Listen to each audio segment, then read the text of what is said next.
Oke, sebagai langkah awal, karena kita sudah siapkan arsitekturnya, sekarang saatnya kita coba implementasikan arsitektur yang sudah kita buat ke dalam database. Oke, di database ini saya bakal buat satu database baru ya, namanya DWH aja, biar singkat.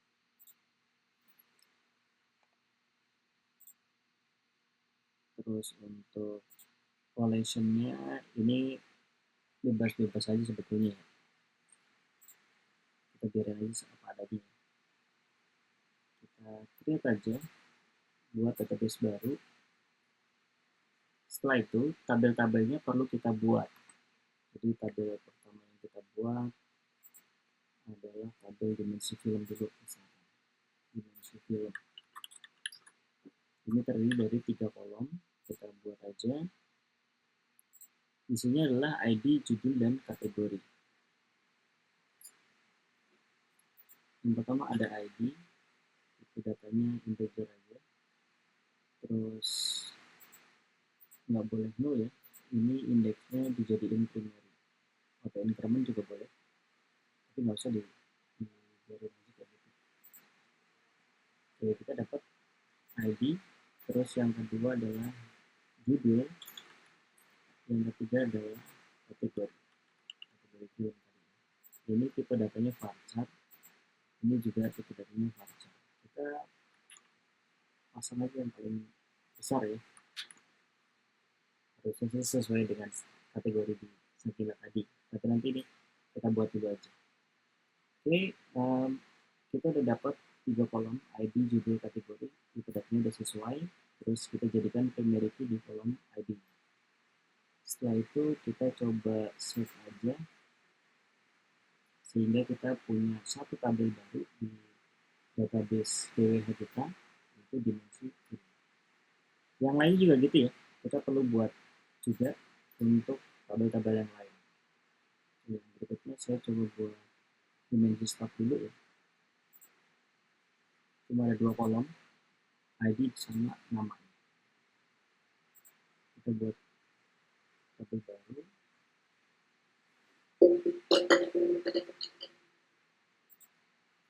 Kolomnya ID dan nama. Ini kita datanya varchar, yang kita jadiin primary key adalah kolom ID. Yang lainnya ini nggak perlu dibuat ya, nggak perlu diisi. Bisa dihapus nggak? Nggak ada ya. Kita coba save aja.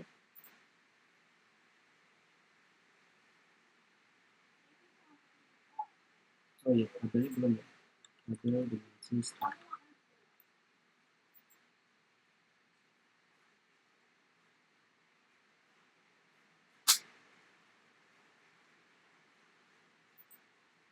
Oh iya, ini juga harus diisi.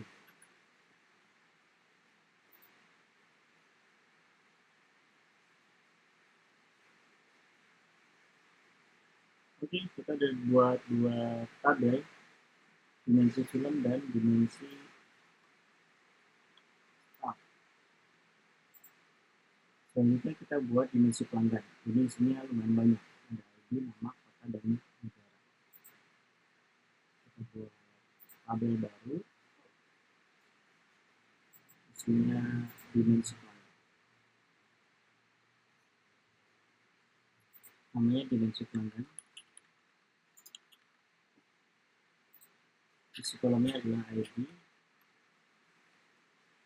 Dia jadi primary key. Terus ada lagi nama. Ini biarin dulu aja. Ada nama. Kita datanya varchar. Terus kota. Varchar. Dan negara.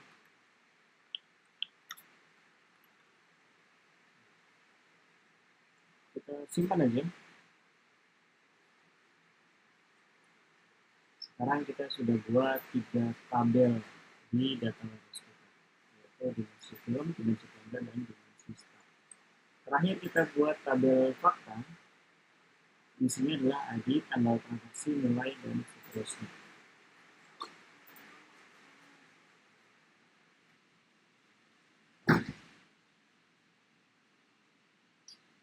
Oke, tabel fakta ini isinya ada 6 kolom ya.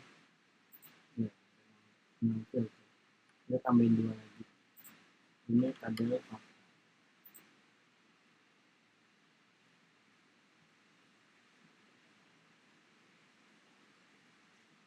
Oke, di kolom pertama seperti biasa ada kolom ID. Ini yang jadi primary key-nya.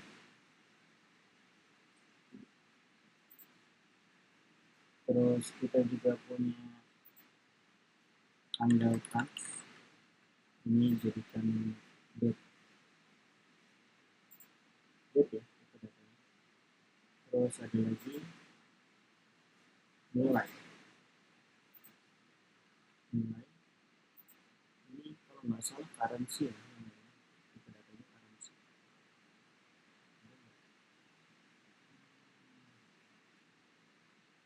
Nggak ada ya, berarti kita datanya mungkin desimal aja. Nanti ada nilai koma. Terus di sini ada FK film, kita datanya integer, terus ada FK pelanggan, dan satu lagi adalah probability dari start. Ini kita simpan aja, nggak perlu juga apa-apa. Nah, juga cuma.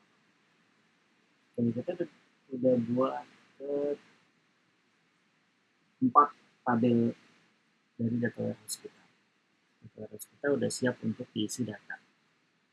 Mungkin ada pertanyaan, kenapa kolom ID-nya dibuat ya, memiliki dengan ID dibuat baru dan tipe datanya adalah integer.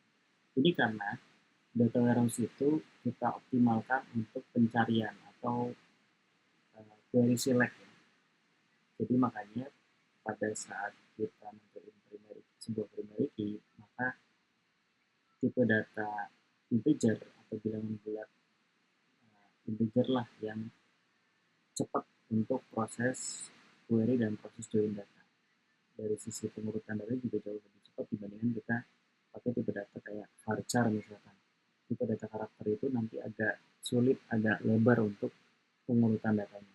Bahkan proses joinnya juga jadi jauh lebih kompleks pada saat kita pakai tipe data yang lain dibandingkan tipe data yang integer ini atau bilangan bulatnya.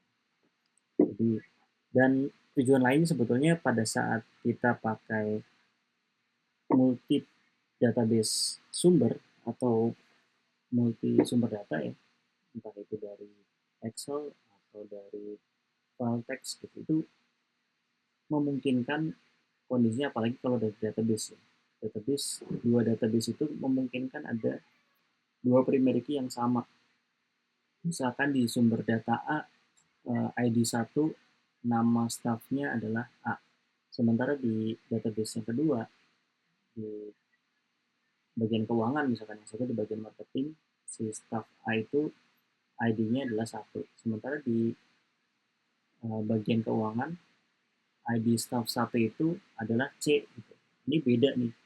Nah, kondisinya harus disesuaikan. Di dalam data warehouse kita perlu sesuaikan atau membentuk ID baru, identitas baru atau primary key baru yang itu berlaku universal di semua data, di semua sumber data. Jadi nanti kita memang perlu ID.